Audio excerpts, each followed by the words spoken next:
Just in time for the Freakier Friday release, Jackie and I are rewinding back to our Freaky Friday episode where we discussed a 2003 Disney classic.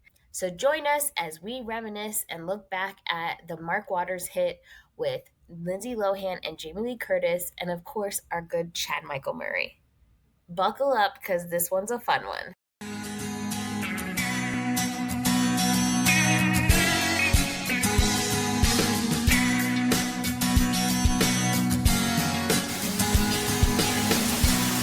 Welcome to the No More Late Fees podcast. I'm Jackie. And I'm Danielle, and we're just two best friends and ex-Blockbuster employees rewatching some of the best and worst movies from the late 90s and early 2000s. This week, we are talking about the 2003 comedy Freaky Friday with our guest, Alexa, who happens to be our pod pal from Tickets Please. Welcome, Alexa. Hello. Hi, guys. Welcome. If you have not checked out Alexa's trailer to get to know her a little bit better, pause and go check it out. And we'll wait for you. No worries. We're not going anywhere. But before we dive in, let's get into some housekeeping. I don't know if it was a good one. If you love the podcast and you want to support us, here's a few ways that you can. Did you know writing us a review and or rating us helps us get more listeners? You do by now, because we say this every episode. So please leave us reviews. Tell us how funny we are. We love to hear it. And you could be featured. So head to your favorite podcasting platform, not Stitcher because it's going away, and leave us a review. And please, if you are listening to the podcast, we are very appreciative. If you just press the button that says subscribe, that would be great. We would love it. It'd be very helpful. And you would get notifications when new episodes are live. And if you want to support us, head on over to patreon.com/nomorelateFees. Become a Patreon bestie. You'll get a lot. I promise. There are behind the scenes, us being a mess, trying to make a podcast over here, random things that come out of our mouths during the podcast that get cut. You have access to over on Patreon. Okay. Well, let's get into this week's movie, Freaky Friday. Single mother Tess Coleman and her teenage daughter, Anna, couldn't be more different. And if it's couldn't be more different. And it's driving them both insane. After receiving cryptic fortunes at a Chinese restaurant, the two wake up the next day to discover that they have somehow switched bodies. Unable to switch back, they are forced to masquerade as one another until a solution can be found. In the process, they develop a new sense of respect and understanding for one another. The movie stars Jamie Lee Curtis, Lindsay Lohan, Mark Harmon, Chad Michael Murray, Harold Gold, Rosalind Chow, and Lucille Song. It was directed by Mark Waters and the screenplay by Heather Hack and Leslie Dixon. You can watch it now on Disney Plus, and I don't think it's going anywhere. So that's the good thing. If it's on Disney Plus, most likely it's staying there. Way to go, Disney, for doing something right. But before we start, let's get into our ratings rewind. So you know the drill. Before we get into the movie, we'll reveal the rating our Y2K versions of ourselves would give. Then at the end, we'll see if our current selves agree with our initial rating. Our scale consists of would buy it again. The best would play on repeat. 5-day rental. Would watch again. 2-day rental. Okay, but nothing to write home about. And same-day rental. Garbage dumpster fire. Just trash. Couldn't pay me to watch it. I hate it. It's the worst. Any other adjectives you'd like to throw in there? No, I'm good. I'm good. So Alexa, what is your Y2K rating of Freaky Friday? I think I have to go would buy again. It was a constant repeat for me when I was younger. Love it. What about you, Danielle? Same. I have it, own it, and it wasn't difficult at all to rewatch this. I was like, and it went by so fast. That doesn't happen often. Like sometimes rewatching the movies, I feel like it's a chore. Like, I'm not excited all the time. Yeah. And it's not that the movies are bad. It's just, this is definitely a comfort level. And also for me, my mom like loves movies from the 60s and stuff. And so like all of the original OG Disney movies that they remade, I had watched those versions like a ton of times. So when they remade them, I just fell right back in. Maybe that's why I like The Parent Trap so much, Jackie. Maybe. The nostalgia Also, on top of nostalgia for you. It's nostalgia, but also it's a damn good movie. I'm just going to say it. Yes. Thank you. So this is one of those movies where I wish that we had like something in between 2 and 5 day, because I remember watching it, but it was not in heavy rotation. I will give it a 5 day. I didn't hate it, but I think I watched it a couple of times and then forgot about it. When I was watching it, I was just in my feels happy, and I was like, no, this is not one Jackie's gonna be like, eh. No, it's just not. It's not. Did you get out your rosary and start like praying that? My mom was here. I couldn't even say anything because I got yelled at the last time. Christine's a Jackie apologist, and I'm here for it. Well, she got mad at me because she was watching it with me, and then she started talking, and it not even about the fucking movie. And I was like, you got to go. I didn't even tell her she had to go. I was like, but I said, Mom, I'm really trying to pay attention. I need to watch this. And then she went upstairs and was like, fine. And I was like, you can watch. She's like, I don't see you enough, and I need to talk. I was like, okay. So she left. So I'm sorry Danielle did that to you, Christine. Whatever. I think she's listening. She ain't listening. I would have listened to you. I paused the movie to talk to my niece. Whatever. Tell us about the box office. So this movie had a budget of $26 million and made over $160 million worldwide. That's some good shit. In its opening weekend, it grossed about $22.2 million, finishing second at the box office behind the movie SWAT. Sometimes I'm just surprised by the movies that like did well because they do not stay in my memory. I know LL was in that movie, SWAT, but that was about it. That's all I know. Never even heard of SWAT. Yeah, Colin Farrell, LL Cool J, they're SWAT people. I think Samuel Jackson might be in it too. Oh, I don't remember. See? I remember the cover box. That's it. Yeah, me too. And it was one of the movies on Box Office Game the other day, and I was like, oh yeah, I forgot about that movie. Did really well, not surprising. And this just was like, again, a slew of old Disney vault movies, kind of like what we're seeing right now. Disney is going into the vault and making live actions of all their successful cartoons, animation. So Okay, back yeah. then, I saw The Little Mermaid. I don't know what that means. It was just okay. You don't like the original. You don't remember. You don't have any nostalgia for it. You don't like the original? It's not that I don't like it. It's okay. Wow. I have hard opinions on random things. Childhood Alexa is her heart's breaking.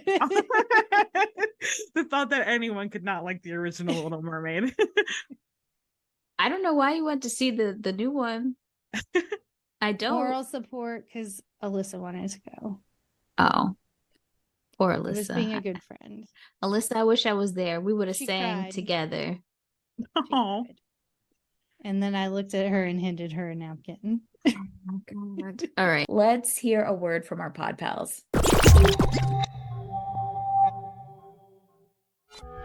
If you grew up on Disney shows, music, websites, and DComs, the Time Machine is ready for you to take a journey back to those golden days. Join us as we talk the golden age of Disney Channel, the stars it introduced, and more. If it aired at 8/7 Central, it's fair game, baby. Anywho, so this was a time when they were remaking movies. So obviously this is a few years after The Parent Trap, which was, again, one of Disney's remakes. And you would think that would make Lindsay Lohan a shoo-in for the role of Anna, but it was not. This movie would have looked very different with the original casting. So you guys ready? Ready. We have Michelle Trachtenberg, who was cast as Anna, and she was also cast as the twins in The Parent Trap.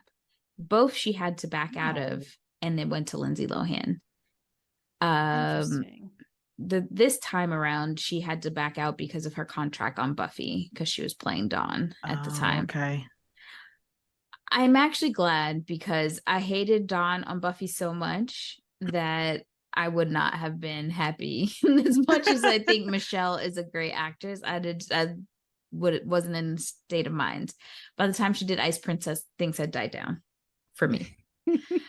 So we have Michelle Trachtenberg as Anna, and then we had Annette Bening as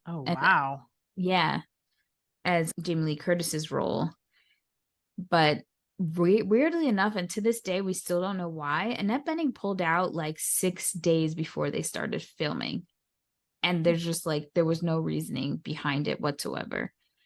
Also, Tom Selleck was originally going to play the role of Tess's boyfriend Ryan, but once Annette Bening left, he exited as well. Wow.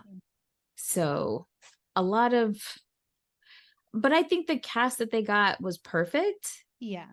It worked out, and this was really good for Jamie Lee Curtis's career. At the time, they were like considering her a washed up horror queen because they show no respect for horror. But this showed her like very amazing comedy chops. Yeah. She was only like 40 something years old when she did this movie, and they were already calling her washed up. That's crazy. We see you, Jamie Lee. Right. Also, some other weird castings. Gwen Stefani was offered a role as one of Anna's friends, or to be in the band. See that? I feel weird, like but I could see it. Wouldn't she have looked too old to be? I don't guess. Know. And Kelly Osbourne was also offered the role as the Anna, which role? right? Not Anna. The one. Give me a second. No. How's she? It's the Christina Vidal part, but I don't remember what her name was. But she had, I think, Sharon Osbourne's mom, not mom. Sharon Osbourne had cancer, so Kelly opted not to. She wants to spend time with her mom in case things went wrong. Best fucking decision ever. Do you know how I'd be scowling if she was in this movie? Let me see. The scowl. Yeah. It's with an twitch. A twitch every time she would come on. So fucking annoying. Like, people who can't act just because they're famous should not just be in the movie, unless it's like just a cameo, fine. But like, please do not make me struggle through her struggling, you know? It would have been so distracting too. Like, there's no need for that. There's no need for her friend to be such a famous person. Like, yeah.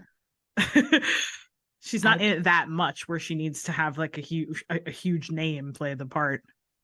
Well, I'm just glad that she didn't. One, because I didn't want to see her, and two, because it gave a dash of diversity in this cast. And Christina Vidal is like an OG. I mean, I loved her. What was that movie she was in with Michael J. Fox when we were younger in the 90s, where he was like her manager and she was like a child actor? I'm talking to myself. No, I don't know. Jesus. I think Jackie didn't exist in the early 90s. It was mostly the 80s. But I have a hole. I have a gap in knowledge. Find out Jackie's really a computer and I'm being maybe punked. I did time travel, Danielle, and I have to keep my secrets. Life with Mikey. I could not get it. Yeah, she was in Life with Mikey, and I've been in love with her ever since. Okay, Let's get in should the we movie. get into it? Yeah. So the movie starts, it's morning. Jamie Lee Curtis plays Tess, mother to Anna, who is played by Lindsay Lohan, or Lohan, however you pronounce it. Forget what she I can't. No. We're in a renaissance of that where everybody's coming out and saying what their name is supposed to be, which is like good for them. I'm glad, but also you got to give us some grace. It's hard. We've all known your name to be a certain thing for many, many years. But Lindsay just making shit up, okay? It's not how her name is. Like, she making shit up. I saw a TikTok the other day that Taylor Lautner said it's supposed to be Lautner. And I was like, I don't accept Boy, that. you're lucky we still talk about you, okay? Is Denzel say we were pronouncing his name wrong too? Whatever. Well, I think he gave an explanation where he wants it to be pronounced how we've been saying it because his father was, I don't know. I think he gave a longer explanation that was like, I think we're still good to call him Denzel. and William Dafoe. Willem. I know, but he changed it. He even said, "Oh, I just wanted people to call," because I think his dad and him had like the same name or something, and so he's like, "I just want people to say Willem," and I'm like, "Look at people, just everybody creative now, huh?"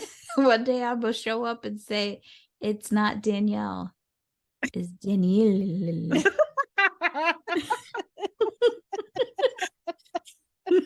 There's 2 L's. So and you will hear both L's. Should it be like Danielle? Oh, right. The L's are silent. The L's are wise somehow. I can't. Anyway, back to the movie that we only talked about for 2 seconds. The other notable people, Grandpa shows up. He's just referred to as Grandpa.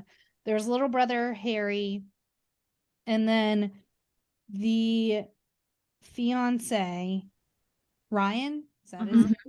Okay, so that's who we have, and Ryan is played by Mark Harmon. We don't get as much Mark Harmon as I'd like in movies. Every time he shows up, I really enjoy him. What other movie was he in? He's on the Law and Order, NCIS. He's on one of those shows. Yeah, he's but what NCIS, I think. But you said we don't get him enough in movies, and I was like, what movie have you seen him in? Because I was just like pulling out of my head trying to figure out where I've seen him in a movie. I don't know. I'll look it up. Anyway, he's a handsome older man. I'll say that. Yeah. And some totally of the things different vibe than Tom Selleck, though. It's weird that I always think it's strange when the alternate casting is completely different than what they end up going with, because I think Tom Selleck would have been a completely different version of that character. He would have seemed way more like stern, and I couldn't imagine him being okay with the antics. But the weird thing is, I think I could totally see him with Annette Bening. Maybe it's because he has like the dark hair like Warren Beatty, so it just like feels right. Plus, I just feel like Annette Bening is such an amazing actress. Like, that woman could do nothing wrong in my eyes. Not that Jamie's not a great actress. I really liked Jamie's comedic timing, and I don't know if Annette would have been able to. Oh, Annette would have done it 100%. Because Annette can be very funny, and she can be dramatic. Like, you know, yeah, I think she would have been able to do it 100%. I believe. I think it's worked out that Jamie did it, and she had really good chemistry with Lindsay. I think that I wonder if Annette would have had the same kind of chemistry with Lindsay. But he played the president in Chasing Liberty. Oh, that's right. He was the daddy.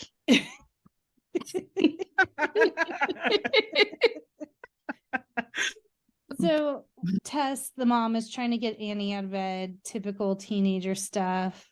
Sleep until the last minute, then give an attitude like, I'm already ready. And So we're kind of introduced to Anna, and then we find out that she is the maid of honor. Mom is getting married this coming weekend to Ryan. And Mom is also ruining her life, won't let her drive because she can't find her permit, and doesn't believe that the little brother starts shit, and is always telling Anna to be nicer to her brother. He's a little shit. Annoying as hell. Yeah. He's so irritating. Yeah. He did his role very well. He did. And then we get the line, I didn't realize this is where I first heard it. The make good choices. I used to tell my students that all the time. Like, oh, that's where I got that. And so now we are at school. She has the same shirt on as someone else. God, what a nightmare. The tragedy. And her solution is to turn it inside out. I don't understand. I don't either. And then we are introduced to Jake, played by Chad Michael Murray, who never washed his hair this entire shooting. Literally, it looks like he hasn't showered in over 6 months. I just want to say, I know we're all about let's not have real teenagers play teenagers, but I feel like when you're actually having a chance to have real teenagers play teenagers, let's get the love interest to be the same, or a very small margin. That man was damn near 30. He was 22. Okay, all right. But he was still like, that's so. Lindsay Lohan was only 16, so that was. Oh. Yeah. And that happened in Cinderella Story too, when he was in that, because Hilary Duff was 15 and he did that movie after this movie. So I guess he might have been like, I have to double check, but I feel like he was 22 in this when he was filming, or at least 21, 22 when he's filming this one. And then it's got to be like 23, 24 in the other one. Funny because he looks younger in Cinderella Story than he does in this. It's because his hair is cut. Yeah. And they bleached it more blonde, I think. Mm-hmm. So yeah, just I never understood that. And Lindsay, this was her first. Sorry. Huh? Go ahead. Go ahead. I just read this little tidbit of information that Chad Michael Murray revealed during a 2019 appearance on Busy Tonight, that he also made out with Jamie Lee Curtis off screen to help settle Lohan's nerves prior to their kissing scene. What? Yeah, Jamie a little weird too. So what had happened was Lindsay, this was her first on-screen kiss with this man. Okay. And I say man, not just because he was 22, but in life experiences, right? Mm-hmm. Like, he's able to drink. He's should be done with college, like totally different than this high school girl. Anywho, she was really nervous about the kiss. So what does her on-set mom do? She's like, don't worry, honey. Let me show you how it's done. So she pulls Chad Michael Murray and just starts making out with him to show Lindsay nothing to worry about.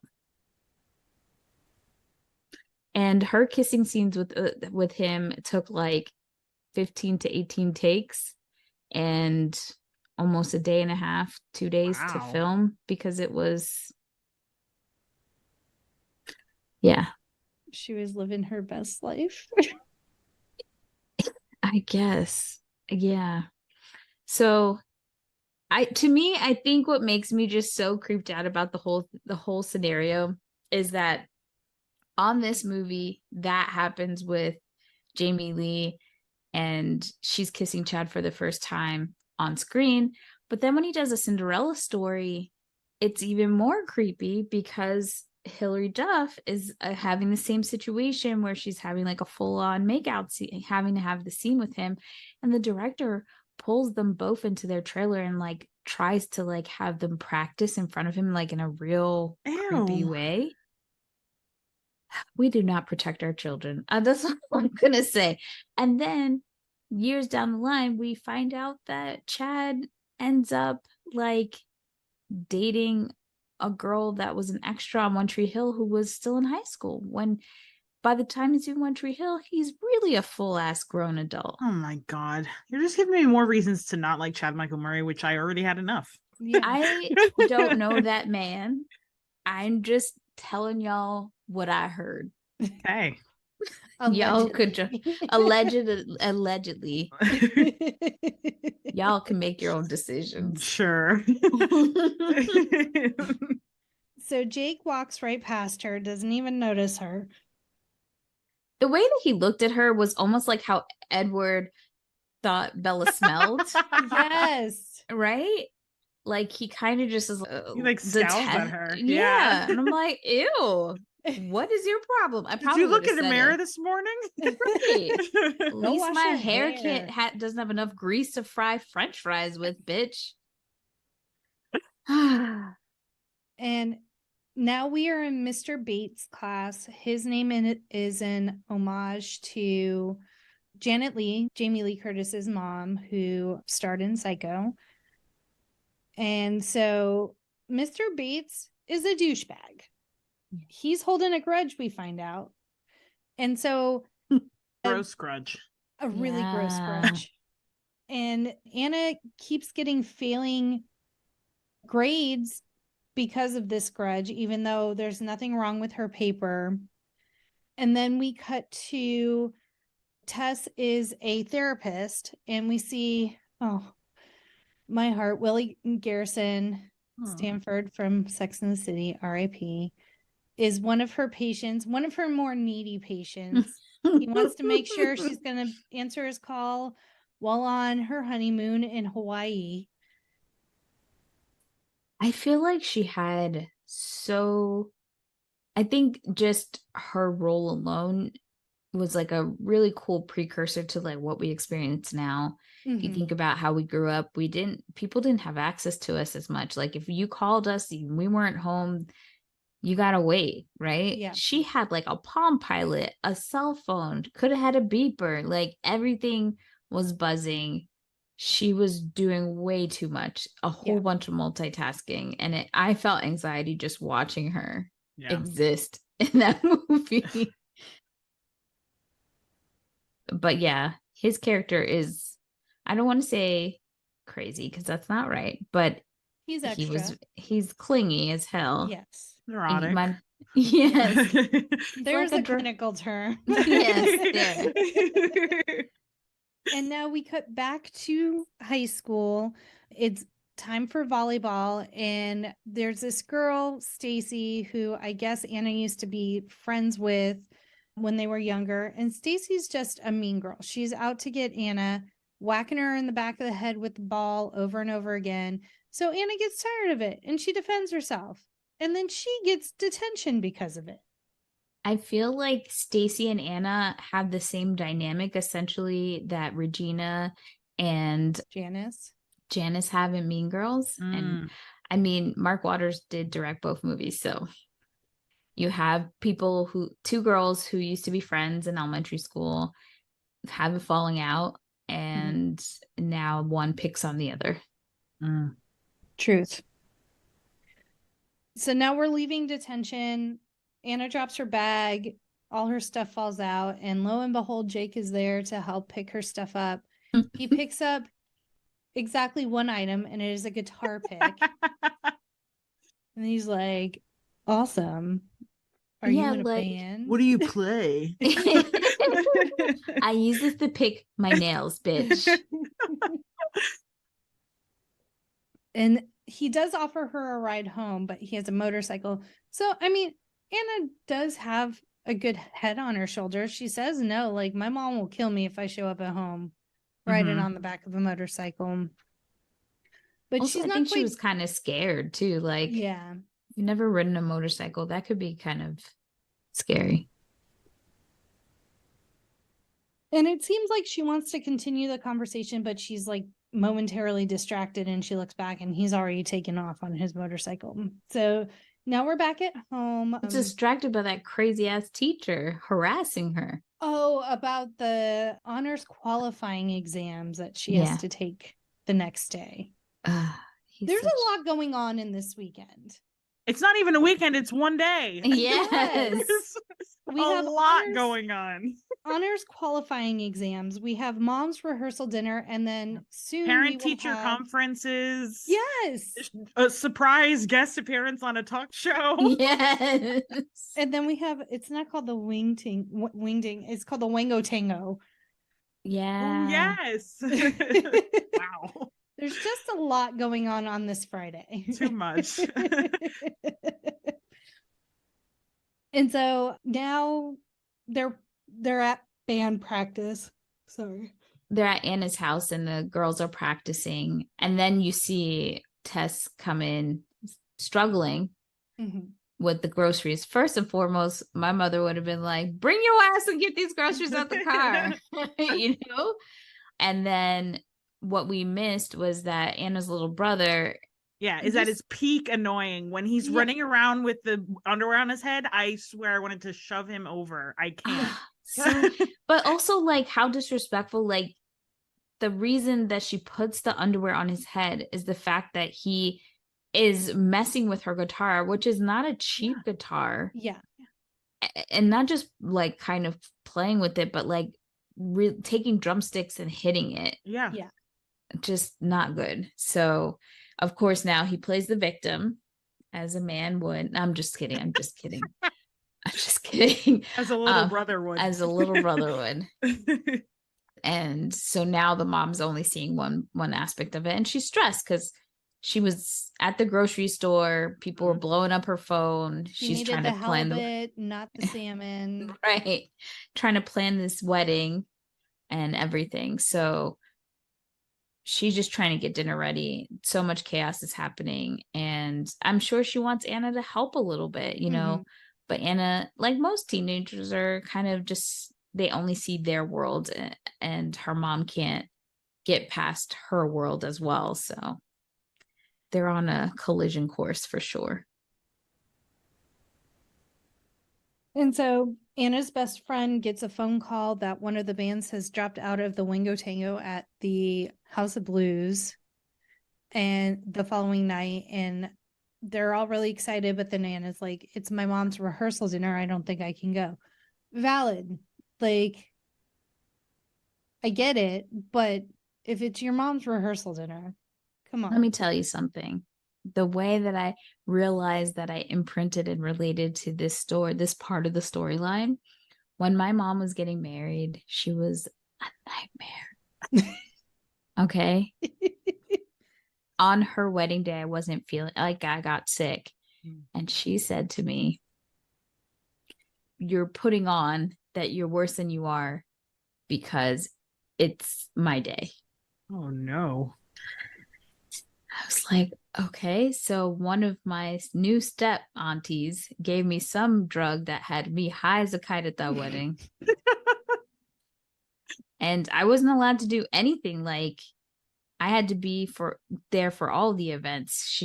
If I said, can I go to Jackie's? Nothing. I could not. It was like she couldn't focus. She just needed me to be in the house. She needed me to be at these events because she didn't want to think about me or worry like where I could possibly be or anything like that. So Anna girl, I felt your pain. And so mom is not happy with the band practice. I guess they're practicing longer than they should be. And so she goes and turns off the power to the garage to call an end to band practice. And right before she does that, she gets a phone call from the principal that Anna was in detention twice today. And so, which I don't even understand how that's a thing, but okay. Yeah, their detentions just seem to be like open season all the time. You know, like it's like timeout. Right. Yeah, exactly. Like it's just there. Usually you get the slip. And then you have to go like after school or like something where you're there for like a half an hour, an hour afterwards, not like during class. Or if you got too many detentions, then you had to do Saturday detention. I never got regular detention, but I did get a Saturday detention. You went straight to Saturday. Wow. I did. I was dumb enough to skip school one day. And the class that I skipped, I shouldn't have skipped it. Our teacher was an ex-nun. She didn't play none of that. So she wrote that up real quick. Had to tell my mom I was going to go hang out with a friend. I wasn't telling her I got Saturday, and then had to explain that I skipped school to go watch The Passions. Not even a good reason. I mean, it was a quality reason for me at the time, but you know. You had to find out what was going on with Timmy. I know. That show. Quality. So now Anna's back in the house. She goes upstairs, sees her brother and his friends reading her journal. This was her brother fucking crazy. wearing one of her bras. It's next level. Like, I don't understand. No. I would have straight punched him in the face. It's crazy. You stretching my bra out? You know how much those cost? Well, and it does remind me of Booger from Hot Chick. But Yeah. Booger had a reason why he wanted to be wearing women's clothes. He had a legit reason. This little brother was just an asshole. Mm-hmm. Yeah. Johnny would never do this. Never. So this is when Anna realizes, oh shit, I don't have a door. Mom took it because she got sent to detention twice. And this is when my mom started talking during the movie, because she took my brother's door off, and she said one of my brother's friends said that he's like, man, when you took Christian's door, that was priceless. Such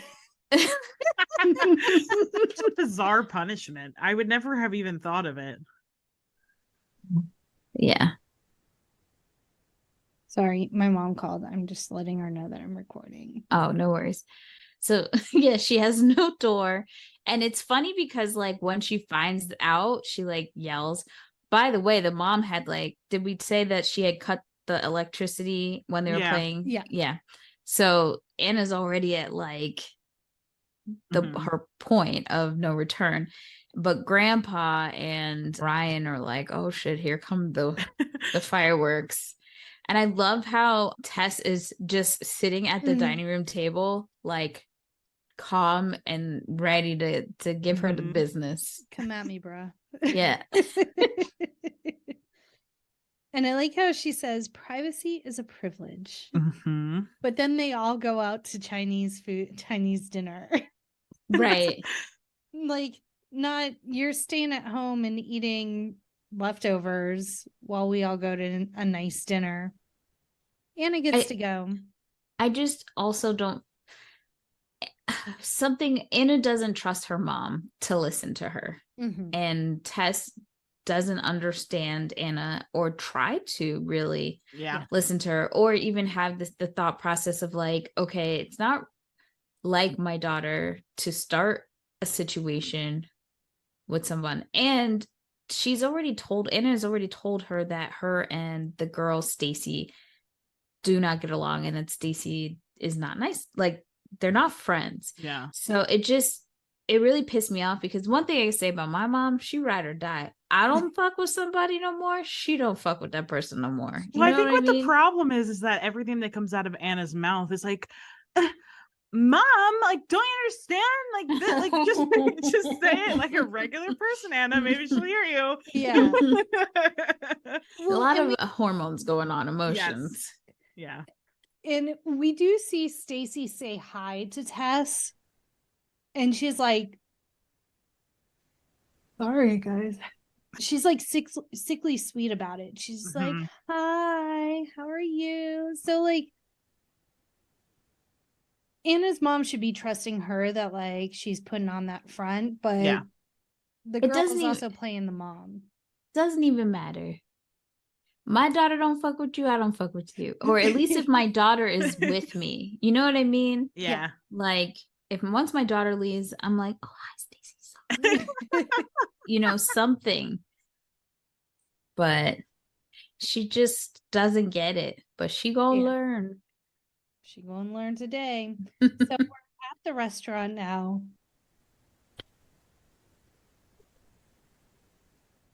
Ryan is trying to bond with Anna. He's trying to talk to her.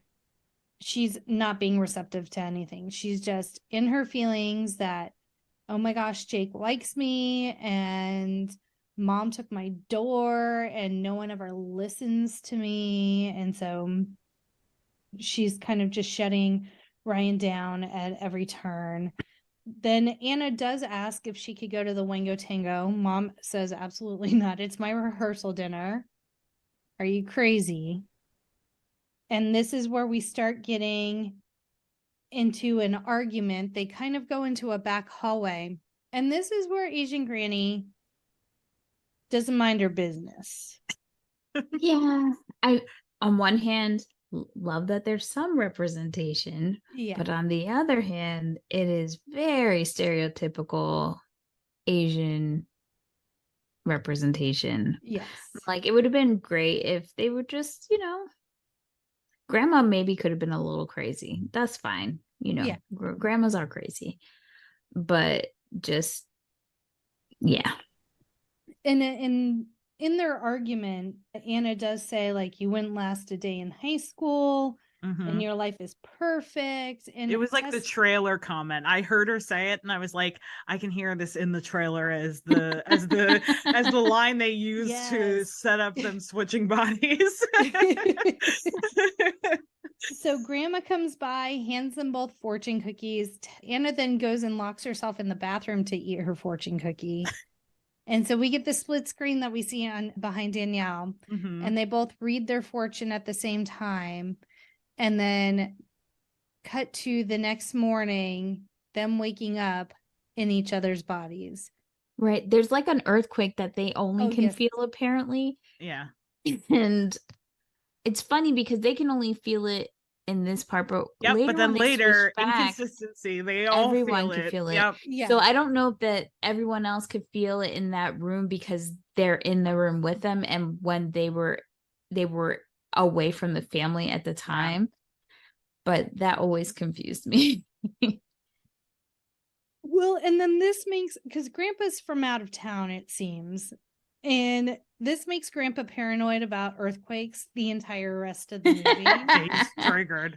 He didn't even experience the earthquake, but he's triggered either way. He's ready. He can't hear anything, but he hears earthquake. Yeah. And so the next morning we hear an internal dialogue of Tess, all the her mental to-do list, all the things she needs to get done today. And then she wakes up in Anna's body and freaks out. But then Harry comes running in screaming, "Mom's dead." And so they both go to Mom's room, and it is Anna sleeping how she usually sleeps, dead to the world. And so it's a role reversal where same thing is happening. She's trying to yank her off the bed. It's just in different bodies now. And then this is where we get the classic line, "I look like the crypt keeper." The best. The way she feels her face and then looks in the mirror, it's the funniest moment. It's so great. And then Alexa has that image behind her. Yes. Yep. And they both scream. One detail that I love is that Anna, or Tess in Anna's body, keeps accidentally being nice to the brother. Like when she calls him honey and he's like, "What are you, like, why are you calling me honey?" When she's trying to calm him down because he's freaking out because he thinks their mom is dead. She's like, "Oh, honey," and she like pets him. And it's like funny. It's a funny through line through the whole thing that she keeps accidentally being nice to him. Yes. And he's creeped out by it, but like also secretly all he wants is his sister's attention and loves her and thinks she's like the coolest person ever. So that's how little brothers are. So the initial plan is, let's run at each other as fast as we can to try and swap back. So this is like a throwback to Bewitched when Darren is actually split into two different versions of himself and he like runs and like merges. So I think that's like a nod to that. But yeah, like it's not like you have two parts of yourself split up. It's literally you bumping into each other. You think it's gonna switch? I don't get it. And they both think it's such a good idea. They're like, yes, Right. yes, this is absolutely going to work. This is it. And they don't even, the way they talk about it too, it's like there's they both no knew specifics. what They know exactly what the other's saying, even though there's no specifics as to what they're going to do. It's like, all she does is this, and somehow they know what to do. That could mean so many things. Peanut butter jelly sandwich. Also, are we clapping? The logic doesn't even make any sense because that's not how they swapped bodies in the first place. Like, right. you think they would do something that they had already done. Presumably that's what made them swap bodies, but they're like, let's just run into each other at full speed and hopefully that works. It does not. And then Ryan is like, you guys need a ride, mainly because she was so preoccupied the day before Tess when she was driving. She drove into the parking lot of her job the wrong way and her tires got fudged up. Oh yeah, I didn't even realize that when I was watching, like, why she needed the ride. I completely forgot. Yeah, so now Ryan has to take them and she's being full on in it because they had to make a decision like, oh, we have to go through the day. There's just too much stuff. Like Anna has to take her test and Tess in Anna's body boasts like, oh, I could totally, this will be easy. I could totally do high school. And because of the clingy patient, Tess needs Anna to show up as her because he might like hurt himself or something. So, and Tess's advice is just ask them how they feel about that. Like, don't give any advice. Don't do anything else. It's that's the only tool in Anna's toolbox when she gets to mom's work. Yeah, because she's not just dealing with the clingy patient. She's got multiple patients that she's got to deal with. Oh my God, it's a mess. And when they're in the car, I mean, like, I don't know how Ryan didn't pick up on the fact that, like, he's a little oblivious. But when he first comes in, that is one of my favorite lines, though, is when he comes in and they're on the stairs and they're completely not acting chill at all and they have no idea what to do or say. and he's confused the whole time. And she goes, "Could you like chill for a sec?" That's my favorite line through the whole thing. I quote it to my friends all the time. I just also feel like the whole thing, if you notice the dynamics with the women and the men in this movie, how it's kind of played off that their erratic behavior, which should have been like a huge red flag warning something is going on, is just easily played off at, oh, women. Yeah. You know, like, oh, those emotional women. They're so crazy. Well, we'll get into that later with Jake, his batshit insane behavior. Right. Oh my God. I didn't understand any of it. None of that makes any sense. No damn sense at all. So now we are driving to school. Oh, wait. Before we drive to school, we have to get dressed. And so that's actually very funny.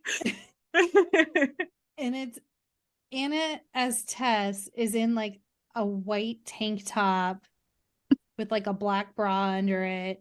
Like, she's dressing as punk as she possibly can. Meanwhile, Tess in Anna's body is dressing up like she going to sell vacuums door to door. Which is, I think, reflection of, so originally Anna's character was supposed to be goth. But when Lindsay Lohan went to audition, I think it was her second round of auditions, because when she originally auditioned, Mark Waters wasn't quite impressed. He knew she was a star, but like he didn't think she'd be right for the role. But then when she did her second audition, she actually showed up in like an Abercrombie & Fitch outfit, completely opposite of goth. Her agent was like, "What the hell are you doing?" Because she just didn't feel like goth would work, and it doesn't relate to a lot of people as much. And she was actually right. Now, if I think about it, with Michelle Trachtenberg and her being goth, I could totally see those vibes with her and her winning over Lindsay. I just couldn't see Lindsay being goth at all. But what she does here is kind of like goth light, not even goth. It's like alternative FM. Yes, that's definitely the word. She's like dressing like she's a rocker. That's what she's an alternative rocker. She's Avril Lavigne, and that very 100% down to the hair.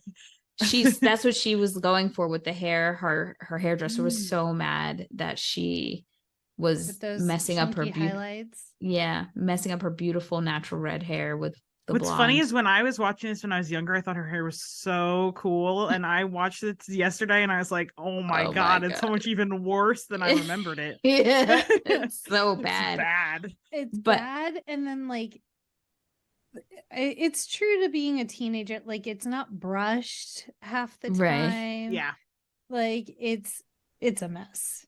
When Tess as Anna is dressed and Tess is like, what the hell are you doing? She's like, I've been wanting to comb this rat's nest forever. Like, I could so see my mom doing something like that.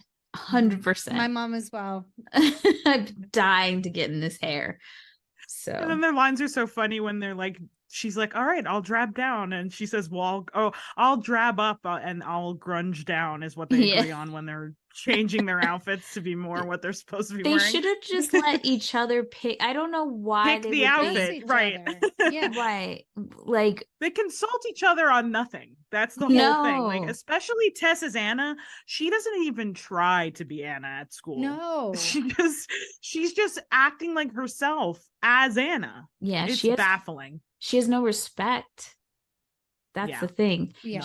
She really doesn't understand her daughter as like this her own person, and she doesn't really respect her. She in a sense, she thinks maybe she knows better. There's like an elitist high and mighty thought process, and so this switch is really, really good because it enlightens her how much stuff her daughter's really going through on a day-to-day basis, that she's kind of just been making it worse because she's been ragging on her about it so much. So what kills me about her though is that when she goes to school and is acting like herself as Anna, it's not even that she's trying to correct Anna's behavior. She's like scolding her friends and everything. It's like, that's too far. You want to correct Anna's behavior, fine, but you can't act like yourself at school when you're supposed to be a teenage girl.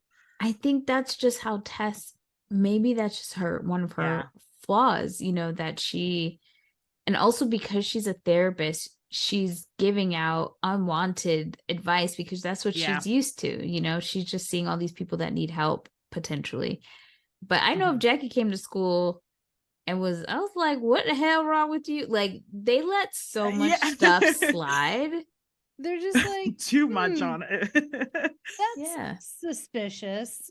But carry on. They're like, oh, that's just Anna. Again, I guess the assumption that they swapped bodies and it's actually Tess is probably a leap that they didn't think to take. So. Right, but I would have been like, bitch, are you on drugs? Like, what is happening right now? And I guess she needed to take the test being that day was the catalyst of like, she can't just stay home from school that day. Right. But it still was like, find some sort of excuse, something. Get out of there. Yeah, they could have said she was sick, but like... Yeah. Right. If the only thing was the test, and it's also an honors qualifying test, by the way. Like, they make it as if it's the SATs. Right. Why didn't they just make it the SATs? Like, a much more normal test that everybody takes that could be like level of importance is an honors qualifying exam. Like, just have her take it tomorrow. Right. Or like a standardized test at the state test that you have to take. Yeah. It was just so weird. So now we're being dropped off at school. I love Jamie Lee Curtis being shy when Jake like comes to say hi to Anna. When she's getting out of the car, she's like, hey. She does really well at like tapping into her being a kid. But Yeah. when she was interviewed, she just said it was easy for her because she's always just a kid at heart. She's always been like that. I think this is her at her best. I honestly, this is one of my favorite Jamie performances, even though she literally just won an Oscar. I think she instantly transforms into a teenager. Everything Yeah. she says, her mannerisms, the way she talks, the way she walks, she completely embodies what it's like to be a teenager as a grown woman. Yeah. Especially the scene at the Wango Tango where she's playing the guitar, like she's in her Yes. feels. She is living her best life. Yeah. You couldn't tell her she couldn't play that guitar. So Yeah. they had training, obviously. It was from the Orgy. Where is that? Yeah. Orgy band. Yeah, the band Orgy offered up one of their members to teach Jamie Lee how to play the guitar. And although she Ooh. practiced making the concert scene look as authentic as possible, a studio musician dubbed over the guitar solo in the finished film. You couldn't tell her that she wasn't bad. Not at all. She She said looked great. she's like, I totally could have had my version on the soundtrack. She's like, I don't know why they didn't. I'm Jamie Lee motherfucking Curtis. Put my version on there.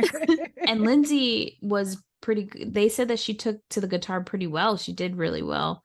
And obviously her song made it to the soundtrack as well. Banger. Yeah.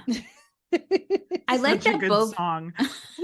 I love both songs that they sang in the movie Pink Slip, but I love that they let both girls kind of have lead, you know, so it wasn't just Lindsay both times. So that was cool. So Jake does ask her if she likes the hives and wants to go. So she's kind of excited. No. That's later because he's just saying hi now. But they part ways. She gets in the car, and now this is my favorite part because you love a fucking montage. Huh? No, I'm talking about what the little brother, how they're like, oh, Ryan's like, oh, let's take what's the boy's name? Max or something, Harry. right? Yeah, Harry. Oh, Harry. Let's take Harry to school. And she's like, he can walk. It's and 20 he's blocks. Just like, I forgot what she says, like, better get going or something. Yeah, it is really funny. It makes me laugh so hard when she says that. But then Ryan is like, she's like, I know you're super busy. He's more sensitive that he thinks that she's kind of making the kids feel like he doesn't want to make time for them or whatever. And so he's pretty upset. And we learn more later about that. Yeah, so then we see Tess as Anna gets put in her fucking place about Stacy because she walks up, hey, Stacy, what's going on? And Stacy literally pulls her shirt over her head and pushes her down. She like flips over a bike rack, like, which is also so not a girl thing to do, by the way. This was like misdone. Like she should have like spilled something on her. Yeah. Yep. For her to be taking her shirt above her head. I was like, what is that? Who wrote that? Yeah, that was very aggressive, and girls don't do that. Yeah, no. And then we see Anna as Tess in the car. She has her feet up on the dash and is like biting her nails. And Ryan goes to try and kiss her, and she makes up this story about having a cold sore. And then what I thought was going to be Danielle's favorite part, the shopping / makeover montage. The best. So good. And so she goes, because she has mom's money now. She's got that platinum Amex card. So she goes shopping. She did a great job. She looks absolutely great when she comes out. She gets a haircut. She gets her ear pierced. She's living her best grown life. My mom would beat me to end of eternity if I went and pierced anything and ran up her credit cards. The piercing was has, a little far. Piercing, we could have done without that probably. Anna has zero fear about Tess. Yeah. Yeah. But Tess also needed it. That haircut Desperately, was she life. needed it. Yep. Yeah.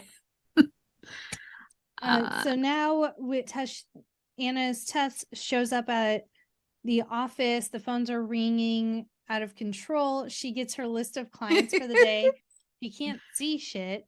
She's like, oh my God, Mom's holy blind. God, she's blind. As she says this, it's because this delivery man, because she thinks he's Evan, but it's not. And it turns out that that guy is actually the love interest, Annabelle's love interest from the original version of Freaky Friday, Boris. Oh, that's cool. The delivery man. So he, like a little wink. Like they did in Parent Trap when Vicky, the original Vicky, was the mother-in-law in the Parent Trap movie. I didn't know that. Love it.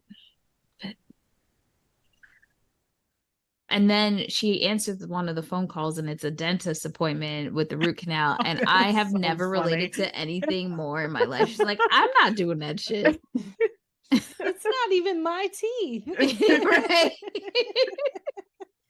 But then she also gets a call from the caterer confirming that they switched from this is salmon to bad. halibut. And she's like, no, that's gross. And then she pisses the caterer off and she's like, yeah, go ahead and cancel the whole thing. So now Mom doesn't have a caterer for And the not wedding. only just that she doesn't have a caterer, I have a feeling that there was a deposit she's never getting back. Yep. Yeah. So yeah, just like, I know Anna is young, but she can't be this naive to know how like you can't just cancel all that food. Also, like, chill out. Like, she was going like a mile a minute. Like, just think about it for 2 seconds and then just put a pin in that. You don't even need to address that until later. Right. You don't have to do anything. So many decisions. So it's like, calm down.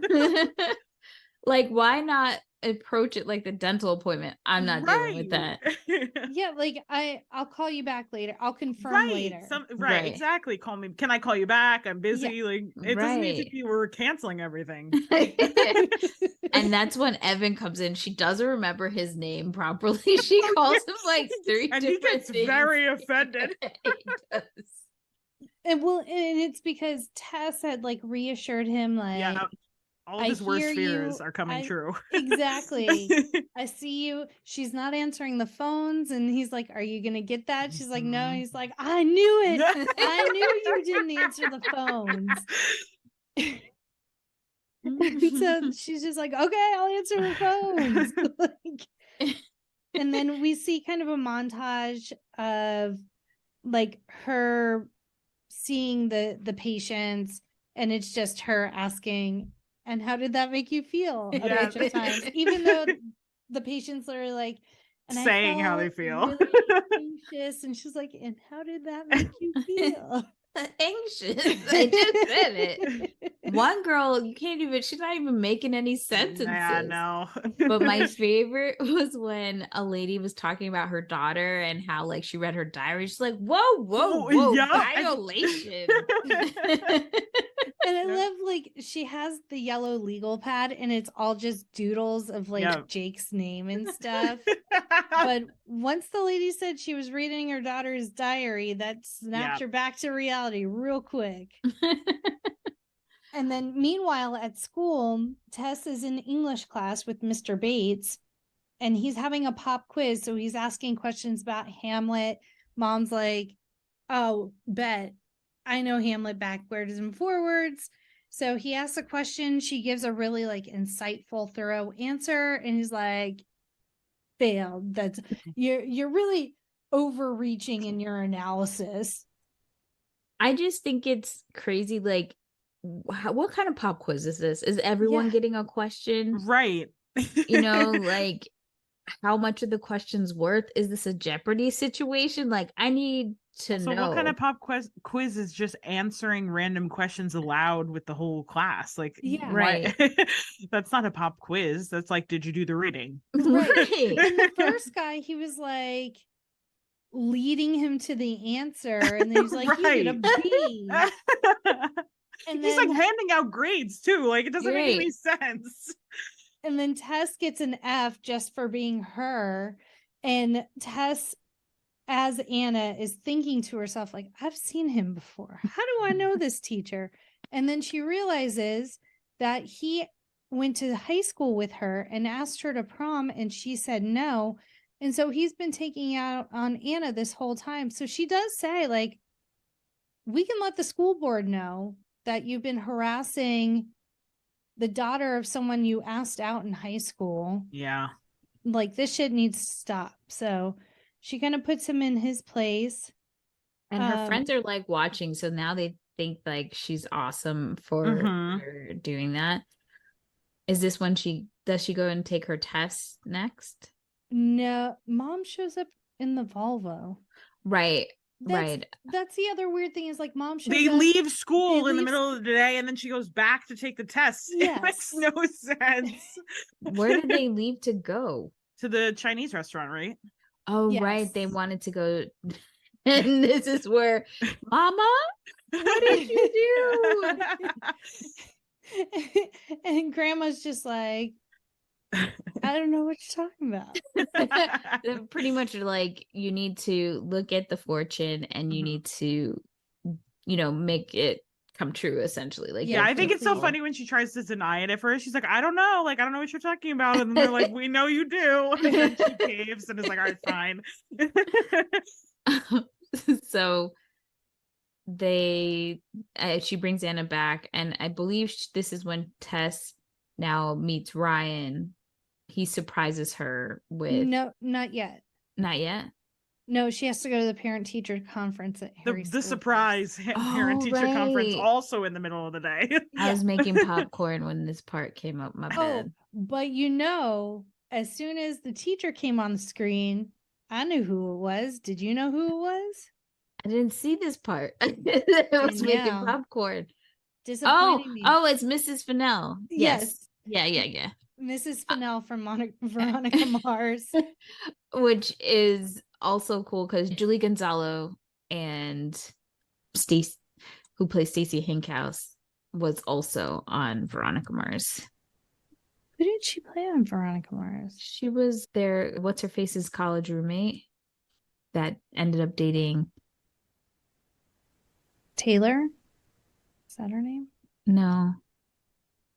I know who you're talking about. Anyway, back from our Veronica Mars tribe. So while we're at Harry's school, we find out he's been having some trouble with bullies. And at first, Anna's Tess is just uninterested. Like, well, he needs to toughen up, blah, blah, blah. But then the teacher shows her a paper he wrote about his hero, and he had written it about Anna. And so she starts to melt a little bit. Yeah. So she goes out and she's talking to him about it, and he's like, she asks him, like, why do you fight so much if you really like her? And he says, like, it's more fun to fight, so, like, typical. That's what we do. And now are they at the TV station, or is she taking her test? Yes. So now it cuts to Tess as Anna, and she's walking in to take the test. And so she tries one more time to bury the hatchet with Stacy. In such a bizarre, weird way. Like, she doesn't phrase it like any normal human being would. She's like, Stacy, we've been friends so long. What happened? It's like Anna would remember what happened. Like, right. Like, it doesn't make any sense. Well, Anna even kind of admits, like, she doesn't really know what happened, but she just knows that, like, she stopped talking to her and, like, wasn't friends anymore. So it's just, she kind of just accepted it. Yeah. And Stacy totally plays her because she's like, yeah, let's sit next to each other, blah, blah, blah. And now during the test, First off, mom is not as smart as she thinks she is, because it starts asking questions about pie, and she's like, I've never used pie. What is pie again? Like, She's like, Anna's never going to use pie. And quite frankly, we have all never used pie. Nope. Never. All that shit when you were sitting in math class and they were like, you're not going to have a calculator in the real world. It's like, oh, we all carry around calculators every single day of our lives. Right. Our spreadsheets even calculate for us. Right. Definitely and if you didn't need can't to do memorize it, things. get you a Jackie and she'll make a formula. I do love a spreadsheet. And so Tess, as Anna, is sitting next to Stacy during the test, and Anna's like, hey, look. And it's like a note that says, I'm so glad we're friends again. And then, like, as soon as Anna looks over, Stacy's telling on a bitch that she's cheating. I would have grabbed that note so fast and say, actually, no, this, you know, notes right here. Right. She was so so she trick though. I will hand it much more girl-like than the weird Yes. hair pulling that went on earlier. So she gets kicked out, and yep, she's back in detention. Which is for the open second time. Might as well call detention 7-11 the way it's open all the time. And so this is when Ryan surprises Anna as Tess that she has an interview, because she has a book that was just published. And so she has an interview. So they go to the Dottie Robertson show. It looks like a local celebrity public access kind of a it's vibe. Like Joan on Parks and Rec. Yes. Yes. I was at first I was like, oh, I shouldn't have said that. Jackie doesn't really watch Parks and Rec, but no, thank I know you. What you're talking about. Thank you. But here's my thing about this. This is crazy behavior of Ryan, even if it was actually Tess's Tess, because she does not strike me as the type of woman that wants like weird surprise interviews on her very busy day when she already has 9,000 things to do, including a rehearsal dinner that night. Yeah, I think she said, like, I think he did it because she wanted to be on there, and I think they work together. I feel like maybe the way they met is like he's her like publisher or like, something. even if it was Tess, it seemed like a crazy thing she wouldn't like. Yeah. It seemed like she needed to have it planned in her Palm Pilot. Correct. For like she needs to know exactly what she's doing so that she can plan her day and that she can be prepared. Who wants to be like sprung to have an interview? Even obviously she wrote the book, so she would know what to say, but even still, don't you want to prepare a little? You don't want to be thrown on the stage by your fiance. Well, poor Ryan striking out again. Yeah, poor Ryan. The lady who plays the talk show host, Dottie Robinson, was actually played by Dina Spivey Waters, who is the director Mark Waters' wife, which is cool because she was very good. Yeah, I've seen her in a lot of things, like as a character actress, and I was like, oh, I did not know they were married. Interesting. Yeah. So yeah, like Anna as Tess is now panicking because she's like, I don't know what to say about this book. Everything she can't even pronounce the title. But everything that she's doing, I feel like I would do this. Like, okay, we're gonna do this, and like reading through chapters, trying to find little tidbits to like throw out there. But she doesn't do a great. No, she doesn't. I'm like, old people are tired. And like, we are really tired. The funniest moment though is when she realizes what it's about. She's like, oh, senescence, like senile old people. I got it. Okay, now I got this. And I just like, I love, she's just like, why are we so tired? I drank caffeine this morning. What would Tess have even said to that? Like, bizarre question. I think she would have made it really boring. Yeah. Honestly. Yeah. And very like technical. And Grandpa's like, I might actually read this one. And the weird thing is though, Dottie has I mean, she does crowd surf in the audience and tells them all to scream, but Dottie has Tess escorted out of the studio. Look, Dottie don't want nobody upstaging her. Oprah don't get people upstaging her and doing crazy shit like this, like Tom Cruise. Now, you know Tom Cruise's ass wasn't allowed to be back on the show after his antics. So Tess was totally in her Tom Cruise bag during this entire thing. So she got to go.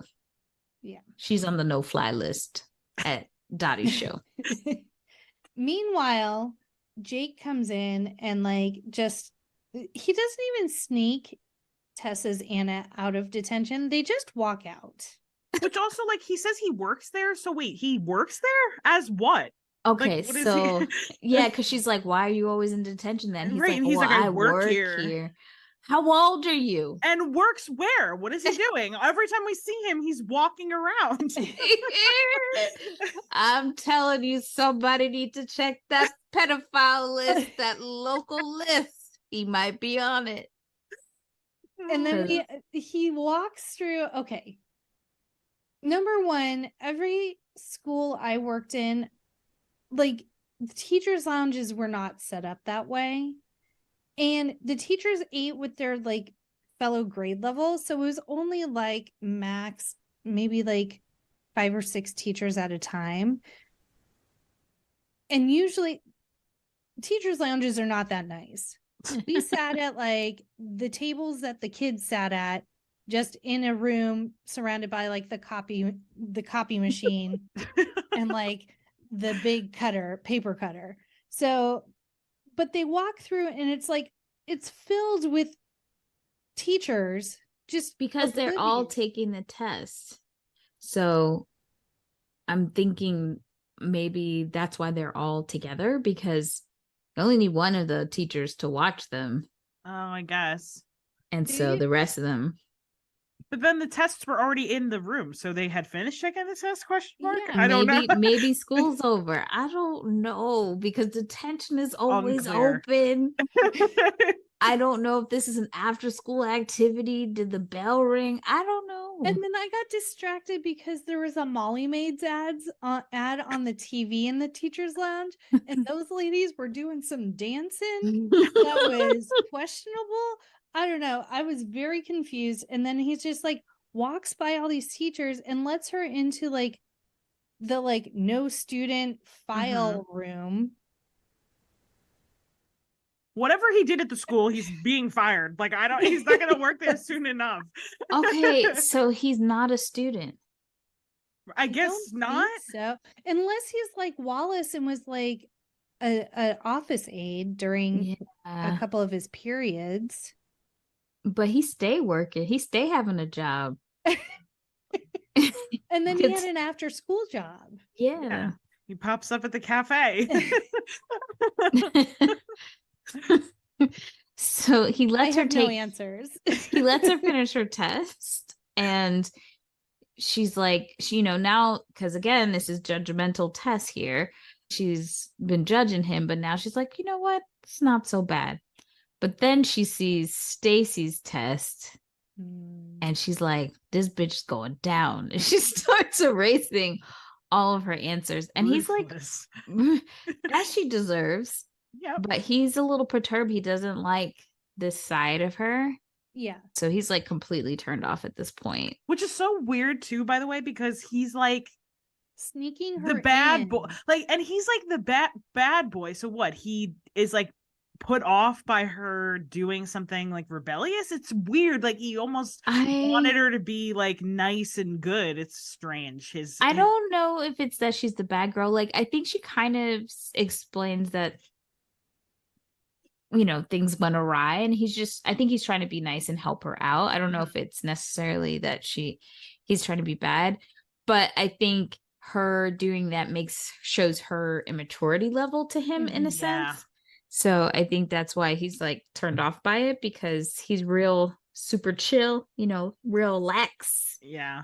So, but it's also like, I can't be around those girl things that you do. Oh, true. That's actually probably what's underneath. It's catty for me. Right. So, but then she's like very entitled, because she says, give me a ride. I need a ride. Yeah. And because she sees herself on TV as Anna crowd surfing on local cable. Like, your mom's cool as shit.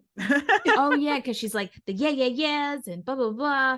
She's talking about all the bands, and he hears all these keywords. He's like, yeah, that's really cool. And he's like, no, I'm not I'm not taking you. You already said your mom doesn't want you to be on the motorcycle. And she's like, oh, no, it's fine. He's like, nah, he leaves her. Yeah. And goes to his second job. And Tess, when she gets taken, like, kicked off the set, Ryan didn't realize. And so now he's with the kid and grandpa, Harry and grandpa. So he's trying to find Tess. Tess is at the coffee shop living her best life. Well, aka Anna. And there's her boo.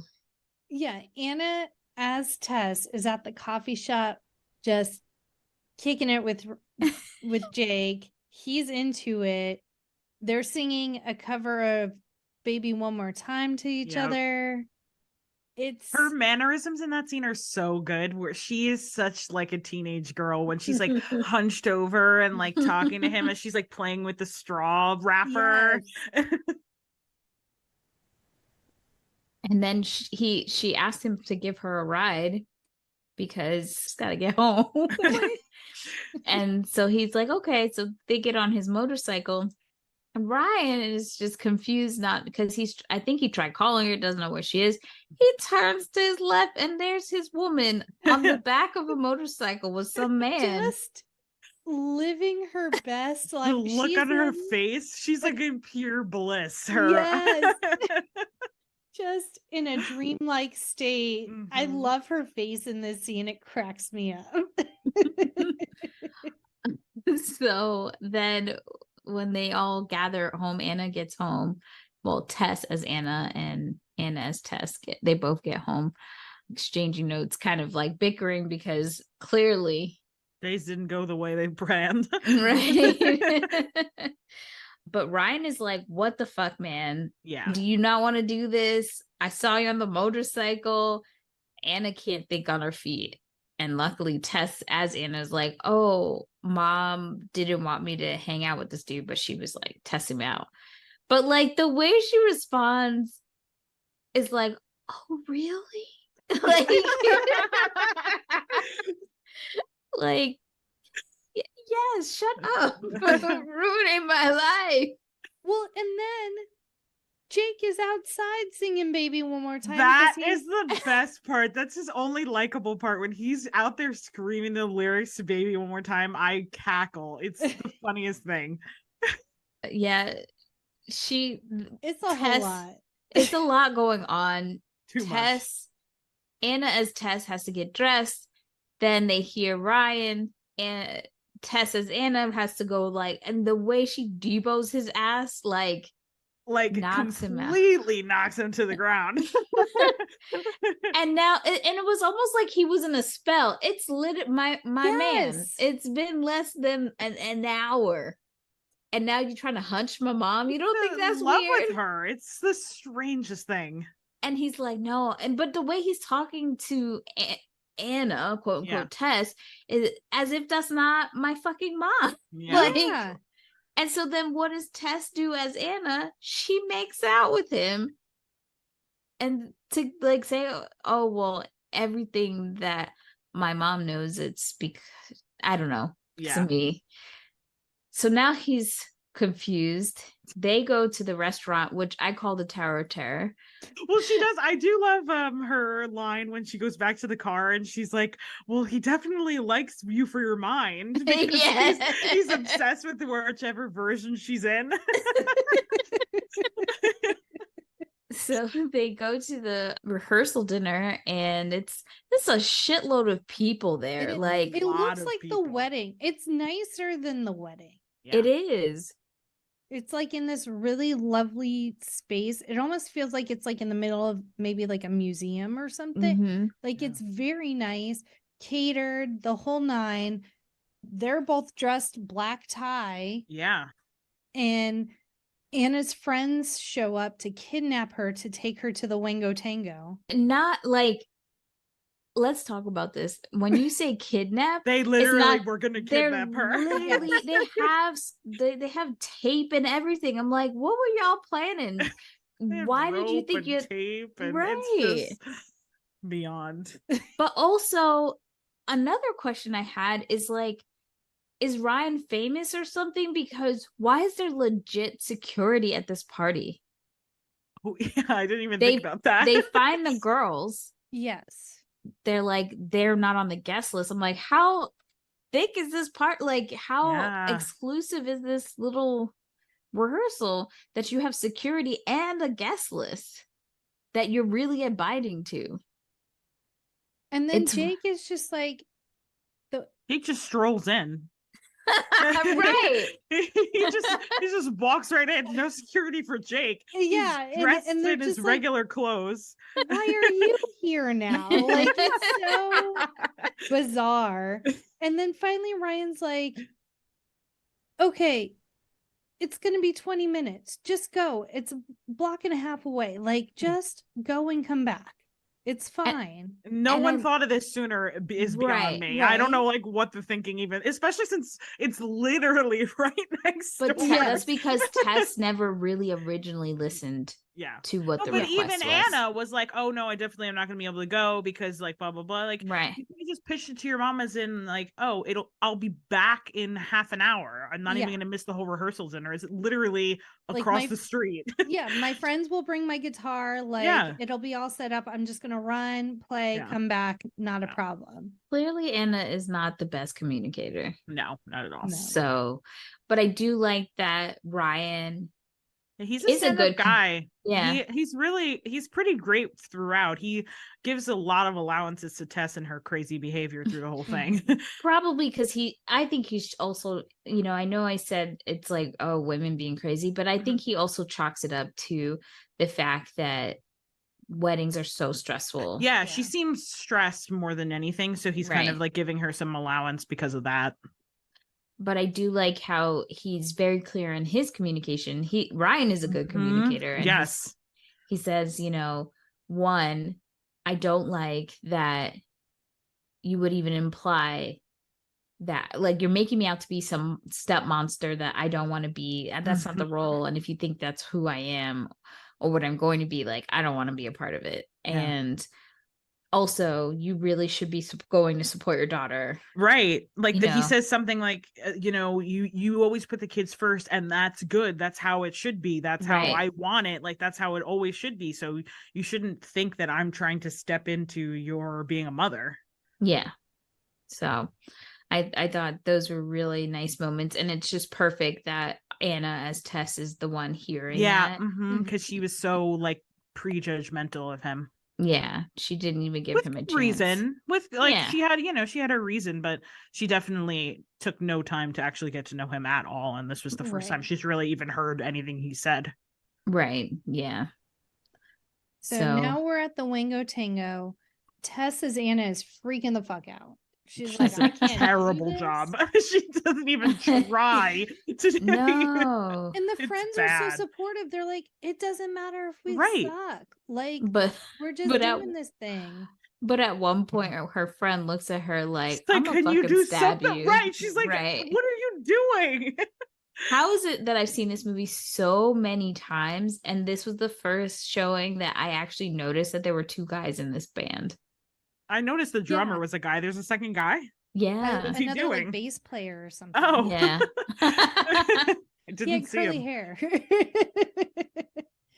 So Tess as Anna is just petrified, can't do anything, is just standing there. They're in the middle of the set. Her friends are looking at her like, you need to do something. And Anna as Tess is watching this like, do something. Just don't just stand there. So she runs backstage, unplugs Tess's Anna's guitar, plugs her guitar in, motions Tess's Anna to come backstage like, hey, just fake it, I'm gonna play. Great idea. And then she rocks it. And then like the way Tess's Anna dances is such yes, it's very like the Monkees, the Partridge Family kind of like like the bopping back and forth. It reminded me of the Brady Bunch movie in the 90s. I have two questions. One, why? So if the Battle of the Bands is open to apparently all ages because they're in high school, Yeah. why when Tess is coming in, they're like real strict about Checking her the ID. I know. Also, like, is it that easy to get behind The stage stage. and to like unplug, and nobody's seeing all this shit happen at her playing on the side? Like, nobody's questioning this. No. I mean, it was pretty low budge. It was local band, so I'm sure they're just like, oh, that person must just be with the band. That's someone's mom, because Playing the guitar in the wings. I do love when she calls her over though, and they're like going over like how she has to behave, and she's like, I mean, you're telling me you've never been to a concert, and she's like, well, I went to the Stones, and she's like, all right, act like Keith, and she has no idea what she's talking about. She's like, Richards, mom. But so she knows who Keith Richards and the Rolling Stones are. But earlier, when her mom says, you dressed me like Stevie Nicks, she said, I don't know who he is. Right. How you not know who Stevie Nicks is? I mean, if she's in, I don't know. That's hard. Yeah. I think it was just to make it funny. A little bit. Yeah. So Jake is also there. And falls instantly in love with Anna again. He's a fucking stalker at this point. Because she plays the guitar well. Also, suddenly he's in love with her again. He didn't notice that bitch wasn't playing none of the chords. Right? No one noticed that the guitarist was not playing the guitar. Very clearly. I can't. So after this, they go back to the party. I believe they win, right? Yeah, or at least they move on to whatever it is they're doing. I don't know what the goal even was there, but so they get back to the they just say you're definitely in. Yeah, whatever. Who knows? So they get back to the party, and now Tess's Anna realizes like they're not going to switch, and she feels really bad because Ryan has just been so great, and she doesn't want Anna to have to marry him. Like that would be way traumatic. So she tells Anna to go to let Ryan down, like to postpone the wedding. And also she says that like, I know I've learned that you're not really ready for this yourself, like you seem like you need some more time. And you could tell like this is really bothering Tess, and that she won't, she's kind of tearing up. And at this point, Anna's like, I know exactly what I need to do. And instead of saying anything to Ryan, she actually makes a toast and is able to kind of let her mom know about her feelings about how hard it's been about their dad passing away, but also that she does recognize how happy her mom has been, and just like that they could make room for Ryan to be in their family, which is super sweet. It's a great speech. She does a really good job. Really, really good job. Not only just like being able to speak to her mom kind of in code, but also it seems like it's coming from Tess. Mm-hmm. But in that moment, they're able to switch back. And that's where you see like all of a sudden there's the earthquake. Yeah. And now everyone can kind of feel it. I do like that they make the switch, but they don't have like ghost spirits floating out of them or anything. It's just kind of like, ooh, like they both just like stare up at the ceiling like they're possessed for a couple of seconds. It's so weird. And then we never read the fortune. So it says a journey soon begins, its prize reflected in another's eyes. When what you see is what you lack, then selfless love will change you back. So because Tess did the Wango Tango for Anna, that was her act of selfless love. And then Anna's speech as Tess was her act of selfless love. So that's what the catalyst was. I love how like when they do switch back, Anna's like, and I'm back, y'all. And let me just finish the speech.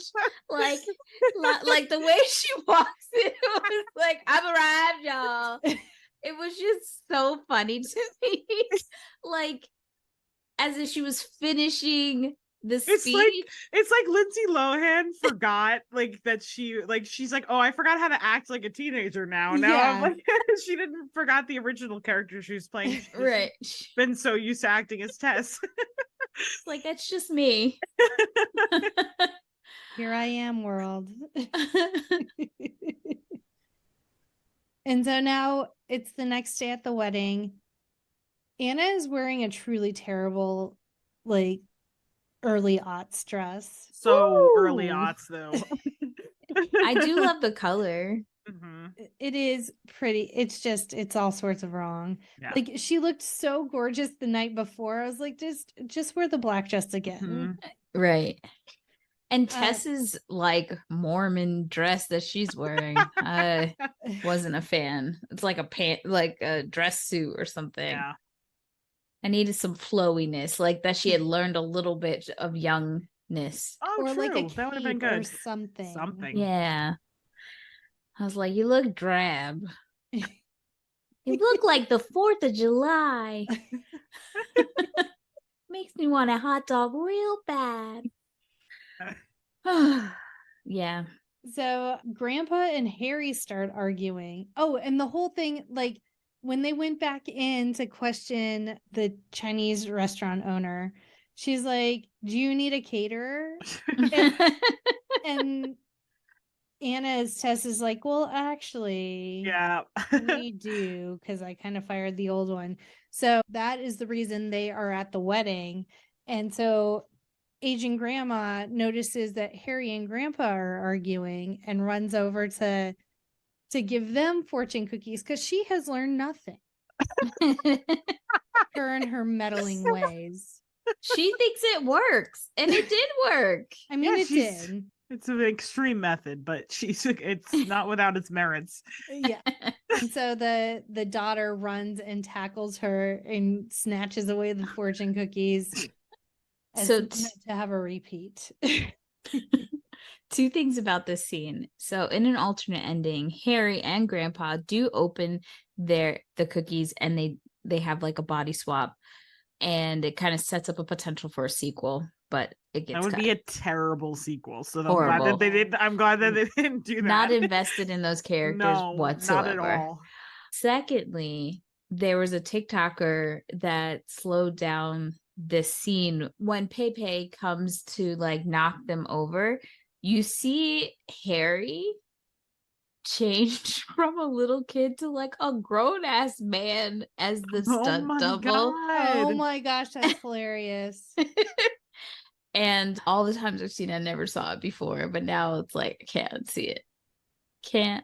Like, like they don't even try to fix it. And that is Freaky Friday. Well, yeah, and Pink Slip is playing, obviously. Yeah, the best song. Yes. You're it. You're the ultimate. What fun factoids did we miss? Let's look and see. Well, one of the things that I thought was kind of cool was that the producer, Andrew Gunn, had actually reached out to Jodie Foster to play Annabelle again, but as the mother. But she passed. She said that she was concerned her casting would be a distraction. She lied. She just didn't want to do it. And Sigourney Weaver was also considered for the role of Tess. I can see that.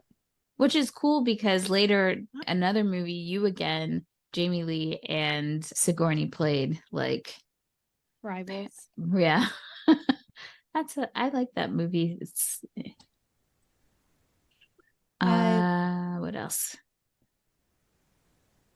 This wasn't the only time Chad Michael Murray acted alongside Julie Gonzalo. They also were co-stars in A Cinderella Story.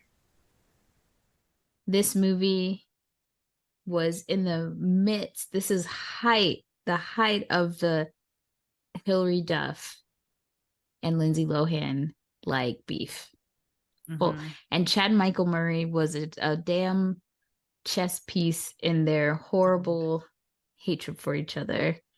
So obviously Lindsay was in this movie with Chad. But at the premiere, Chad brought Hilary Duff. Such a shit starter, I swear. Well, he didn't know what the fuck was going on. I don't think he knew, but like apparently both he knew.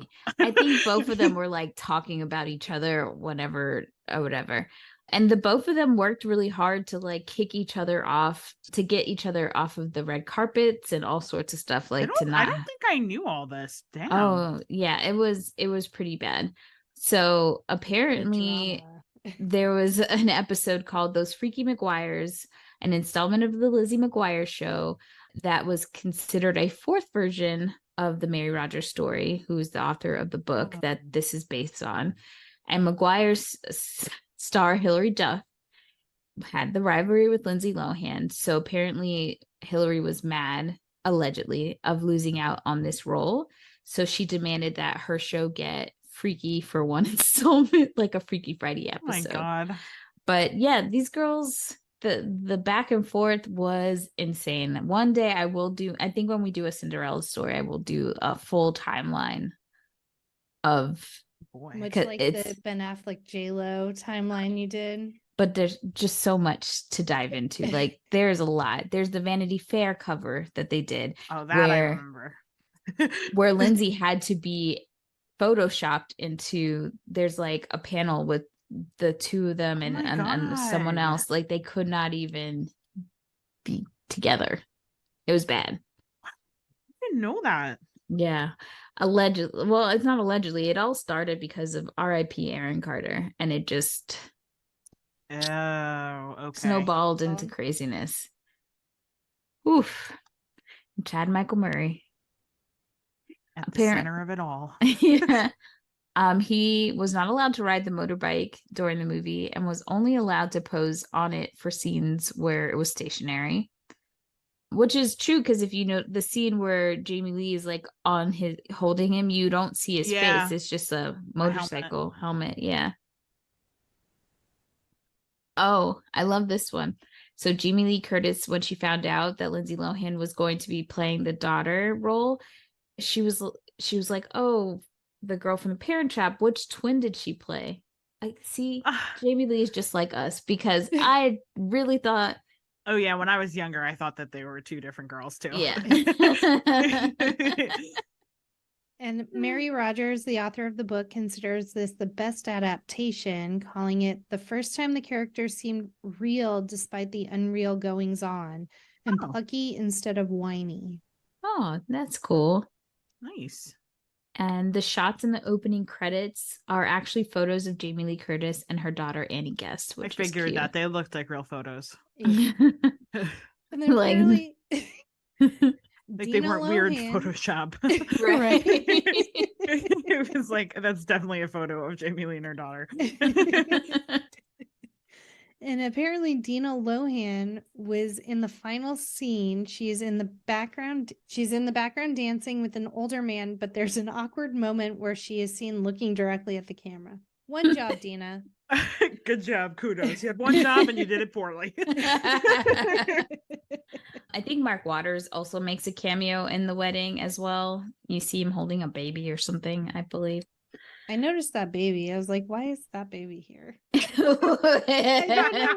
don't know why I found it so out of place, but I did. Get that baby out of here.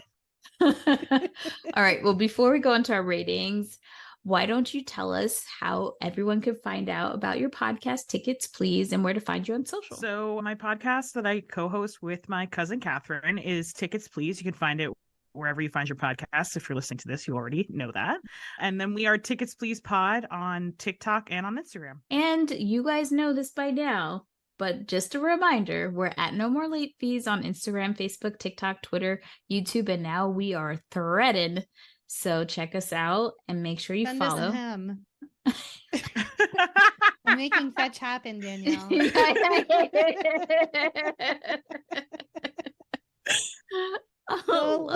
Alexa, we're going to start with you. What is your today rating of Freaky Friday? I'm going to keep it as buy it because I can't get rid of that nostalgia, despite the fact that we picked out some of its flaws here. It didn't have many. It's just things that we question. I'm going with Woodbine again. Like, again, it was such an easy watch for me, and I really found myself enjoying it. And it was short. It's not overly long. I loved it. Peak Lindsay Lohan. Jackie. Oh boy, ran on our parade. Why don't you? I know. I'm sorry. It's just not something I'm going to watch again unless I'm at Danielle's house. So it wasn't like horrible, terrible. It just wasn't my cup of tea. So 2-day rental. It's fine. It's fine. If you want to disagree with me, hit us up at our quick drops 909601 and NMLF 909-601-6653. Twat us at the Twitters, hem us at the threads, or you can leave a message at our Spotify for Podcasters account, and you can be featured on a future episode. And don't miss our Tom Cruise double feature as we cover Mission Impossible 1 and Mission Impossible 2. Thank you, Alexa, for joining us. We hope you had as much fun as we did. Yes. We love your podcast. Thank you so much for having me. Oh, of course. Anytime. And as always, be kind and rewind.